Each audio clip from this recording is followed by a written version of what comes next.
Welcome back to the Compressor Guru.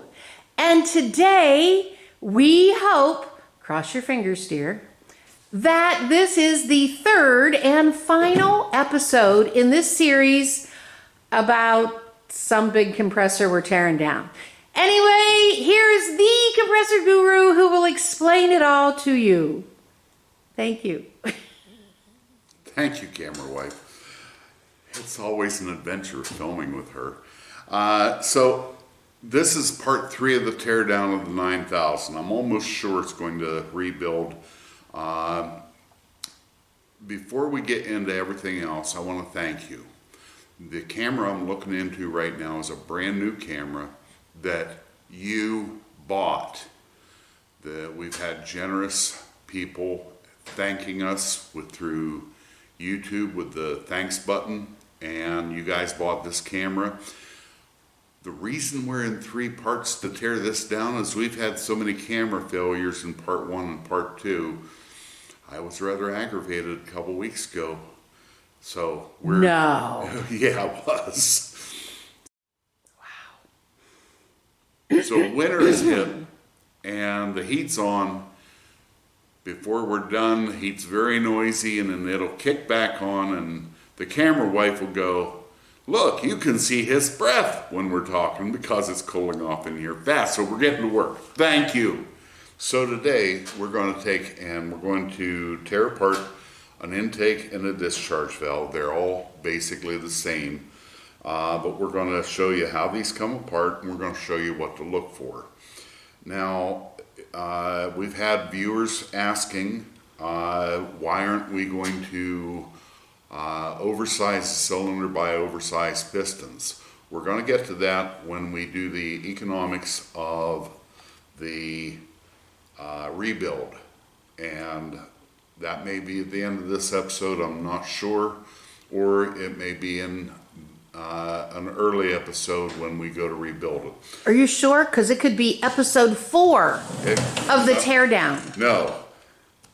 Part 2 of episode 3, we're going to tear down and inspect. I don't expect to have to do any work to this, but we're going to pull it apart just so we can clean it because of the excess dirt we found on the crankcase. This is the oil pump.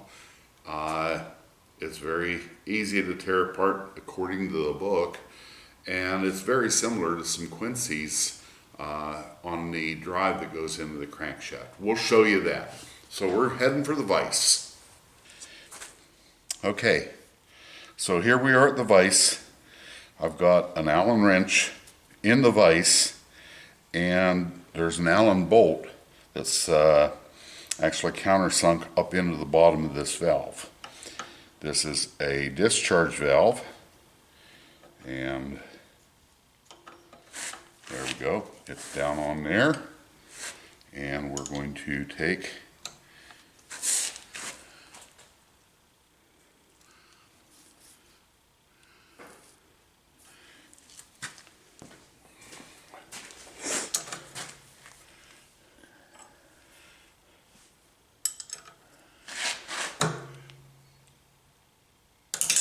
I don't know if that broke loose or not, but it's out of the vise. No humorous sayings, camera wife? Well, I was just so dumbfounded that I... At least you didn't catch it on fire. Thank you, camera wife. Okay, we'll finish tearing that apart over on the bench. And put that one in there. Ooh, it's dirty. Yes, it is. This is an intake valve. Let's see if you can fly it off there again. Let's see if we can get the wrench work down over the carbon.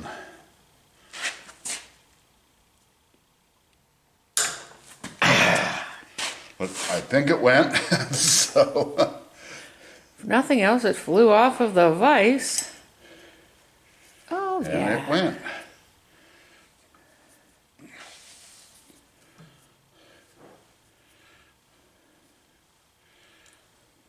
Ew.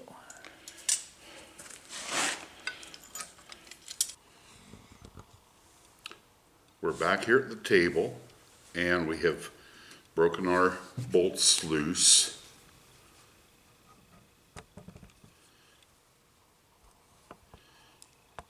And this is our discharge, and just pick it up. We have a washer on the top with a nut, and when it comes apart we got these funky springs. That's the spring, and there's a spacer here. Now, one of the nice things about these valves, trying to get the valve disc off. There. Hope we caught that. So, the valve disc automatically aligns because there's a pin in. I'll try to do it from this side this time. Boy, it stays on there, but don't it? There's a pin there that lines everything up. Camera away, can you see that pin good? Well, let me see what we're... Turn it a little toward me. Okay. So you can see the hole in. We'll put the thing up by it because I really zoomed You in. can see the hole in the valve disc, and when it goes back together, goes on there. The hole in the spring goes on there. It's a very easy machine to reassemble. And I realize we haven't shown you what we're looking for problems yet, but that's nice. And then you've got a spacer that sets your distance for your spring and flap and valve disc to move up and down nicely, and that goes on that bolt. I like how it spun right down on me. I knew you would. It was adorable. Too bad it didn't do a song for you off, did it? So what we're looking for, and we're going to inspect all the valves, but these ridges here should be flat with no nicks, and we have seen where these ridges will wear a little bit down and basically have a non-parallel flat area. We want this to be the same height and flatness as this and this and this all the way in. And do we just do that by looking at it, or do we measure something? we visually look at it, but when we go back together, we'll be testing each valves. We've showed you how to test valves with fuel in the past, but we're looking for very distinct problems. It's been asked about whether this is going to be rebuilt or not. Right now, I'm thinking it is, even with the 2 cylinders that we have to replace. But I don't see anything terrible about that. Now, we can pull that pin and go to the machine shop and have that reground, but for the price of the valve, that's not worth it. There's 2 different overhaul kits available for this through Saylor Beall, and one kit is includes the rings and bearings and these discs, these springs and disc. The other kit includes the entire valves already pre-assembled. So we're going to tear down the valves and we're going to determine which kit we need.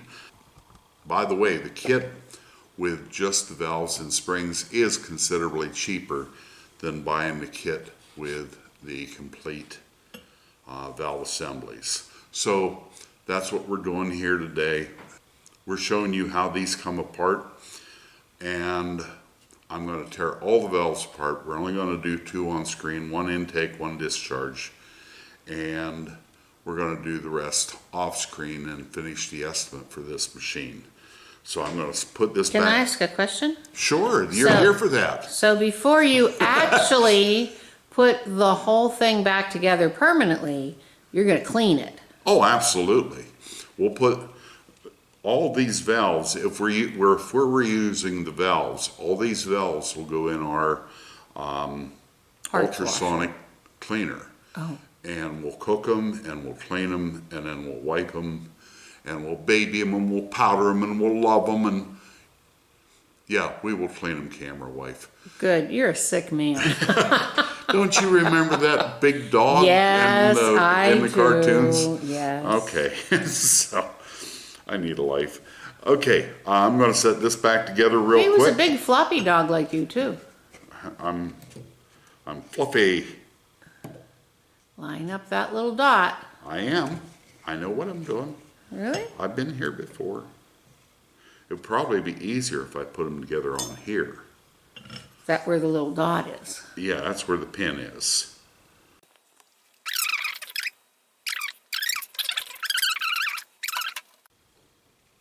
And when we rebuild this machine, we will show you the complete reassembly and testing of all the valves. Here's the other type of valve. This is your intake valve. And you notice it's backwards of the other one, because the bottom of it is the valve body and the top of it is where the spring goes. And we're gonna, Oh, I'm glad you explained that because it didn't make any sense to me looking at it that way. okay, we're popping that apart. And this was definitely using some oil. The spring is not broke, which is a good thing. And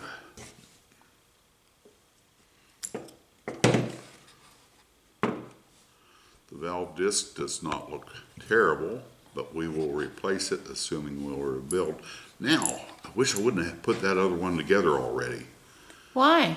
Because looking at these are very nicely elevated ridges, more so than the other valve was.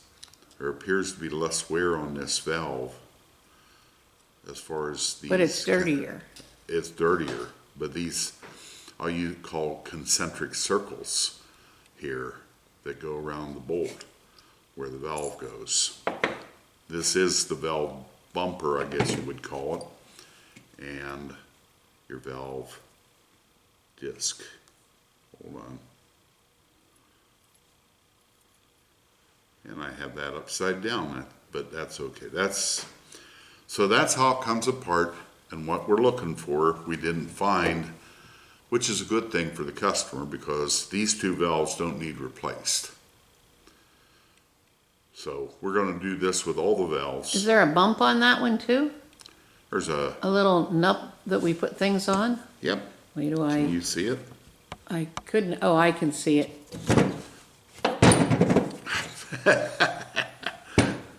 Yep, I see it sticking out there now. Yep. See, this one is so black that it's hard to pick it out. Yep. The other one had some silver you could see and it was up against it. So Okay. we'll throw this back together, and then we're going to tear down, inspect, and prep to clean the oil pump.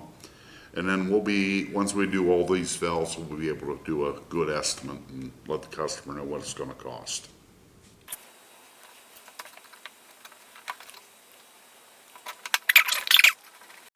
Ta-da! Next, the oil pump. Now, we didn't seem to have an oil pressure problem in the respect of when we looked at the rod bearings. They were beautiful. However, we know that we had wrist pin problems. But to be on the safe side, we're going to take and we're going to disassemble the oil pump and inspect it and clean it and then put it back together. Putting back together may not happen today. But if you look at the inside of this, it looks a lot like the QR series Quincy oil pump. And I really have to wonder if who stole whose idea on this drive. Now, I'm going to turn it like that so the camera can see. There's an O-ring. Looks like the same size O-ring as the Quincy uses. Next time I talk to Saylor Beall, I'm going to ask him the question, who stole whose patent? Or who stole whose idea anyway? I can do this easier when I don't have to work for the camera. That's what he says, folks, but as it is, he keeps putting his hand in front of the camera.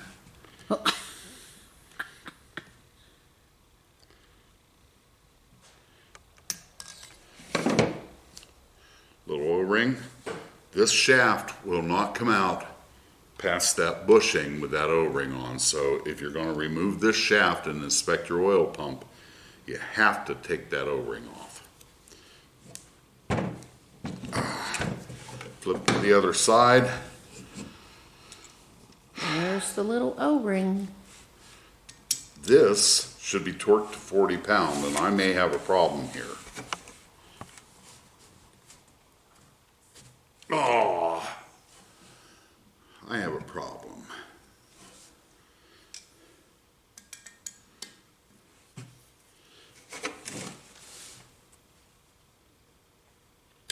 Oh, there we go. It's because you have the muscles. I have Nipex alligators. I've heard from some of you, you love Nipex, I love them too.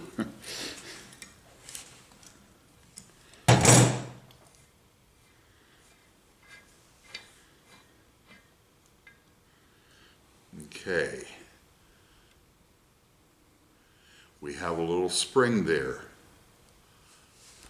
We have a little spring there that keeps this against our eccentric in our vane. Hold it still. Show me how that little spring works. Ah. And it's like that. I'm just going to set that down.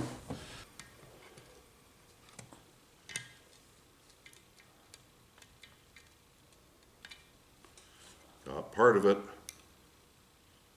There we go. Oh, wait a minute till I find it. Where did you go? It's right there. Oh, well, I was trying to look for it. I was going to go to the tool. Sorry. This little pin aligns this up, and it goes in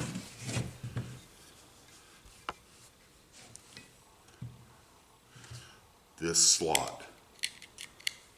Oh, on the side there. Yep. And you use a magnet to get it out. Huh. Okay, we're going to push our oil pump out. There we go. Well, wasn't that cute?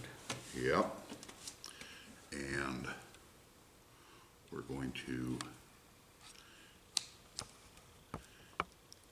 pop. There's our oil pump, and it really looks nice.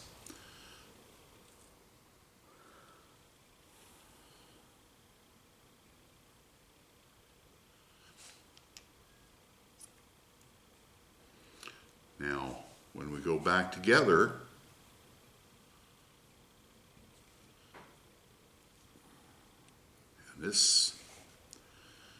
I'm not going to put this back together right now. I'll probably put it back together off camera. And I don't like doing that, but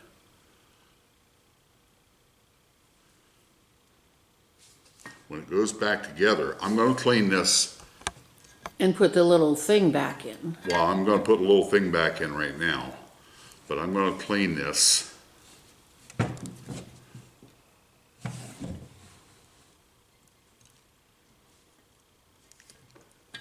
There we go. And that little pin, see how that rotates there? We've showed you on the Quincy's where there's a pin that's a fixed pin, and if this keeps turning, I can push it up and turn that all the way around, okay? But when that pin is in there, in that little slot, it only turns so far. And then it'll make oil pressure going that direction. when you change the direction of the oil pump, or let's say you have a power outage and the motor comes back online with 2 leads replaced, it's turning the wrong way, which means the compressor won't cool properly, but it won't burn up immediately because it will self-reverse and give you oil pressure in the other direction. These are a nice pump. Quincy has a similar issue, but Quincy doesn't have the auto changing pump now because, well, that's a long story why because, but we're gonna drop that pin back in there right now just to show you. I'm doing this because we're gonna clean this up off camera. I'm gonna take it back apart off camera, but I'm showing you how to put this back together. So we get that pin right there.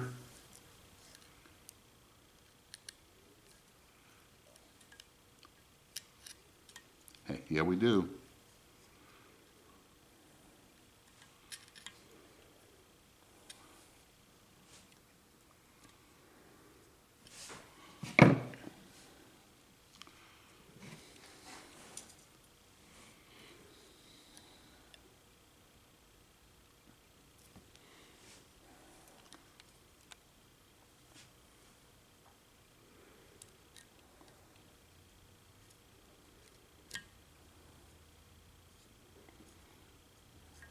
There it is. Did you see that go in? I think I did. Okay.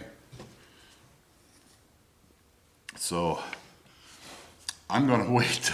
I'm gonna wait to pull that back out till I'm ready to clean this up. We will clean this up, have it looking perfect. There's no reason to do any work inside that oil pump. Things look beautiful. I'm gonna spin that back on temporarily. We will be cleaning. I want to show you one more thing here. And I did break this loose. I didn't break them both loose. This is your oil pressure adjustment. This is your oil pressure adjustment. And in all honesty, I'm not quite sure how this adjusts. I gotta look at it.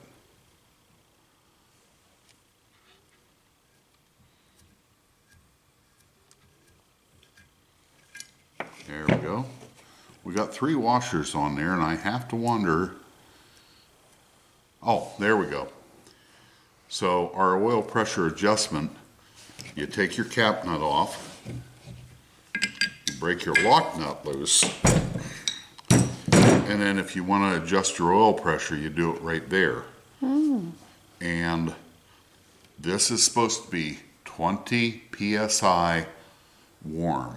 So you run the machine for a while with the grade of oil that you're going to run in it, and then you set your oil pressure till you hit 20 on your gauge.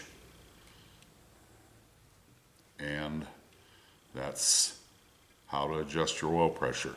Underneath here is a spring and a ball or a poppet, and I will take that apart when I'm cleaning this, and I will and re-oil it and put it back together. But that's the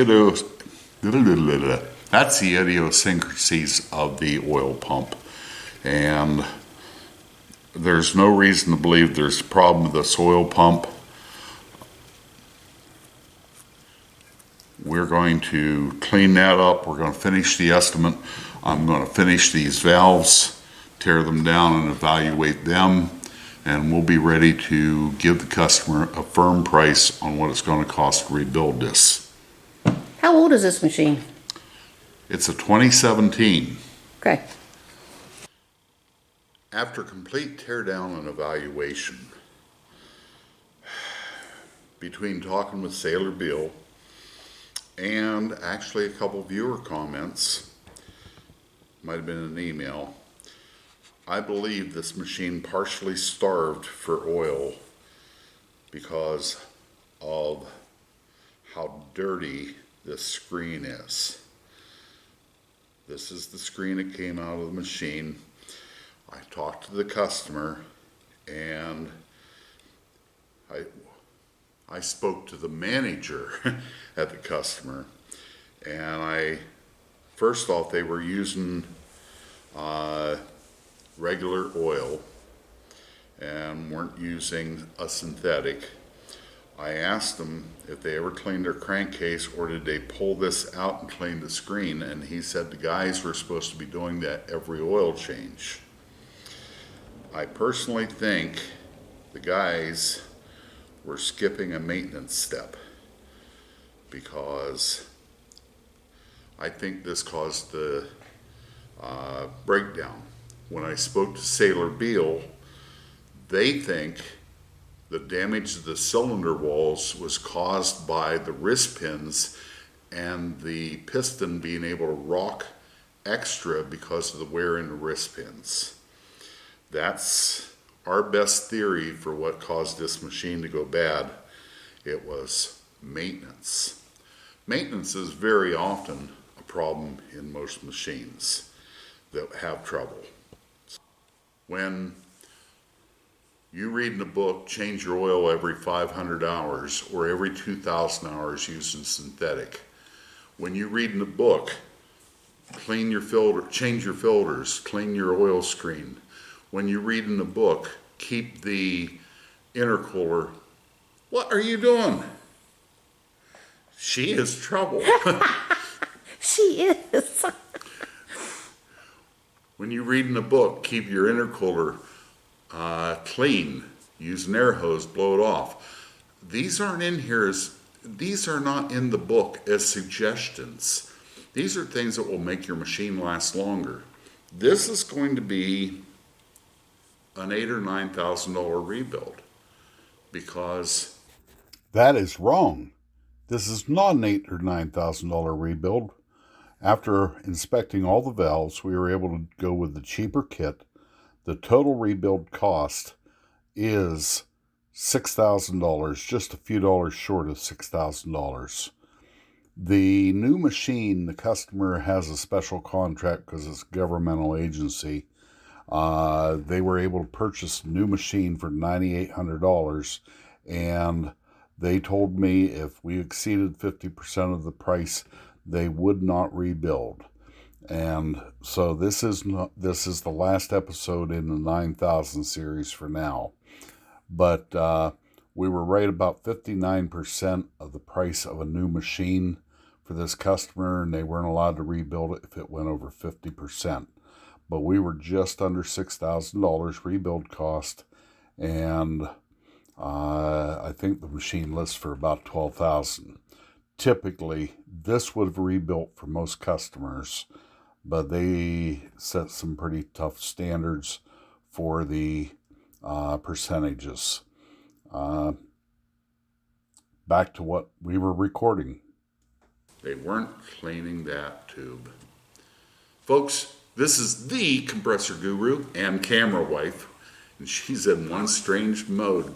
She's making faces at me, and so she's got cabin fever, and it just started to snow. So anyway, we just got her sidecar on her new motorcycle, and we can't go for a ride. She's going nuts already. So, folks, pray for nice weather. Thank you so much for the generous donations that made the new camera we're talking to right now possible.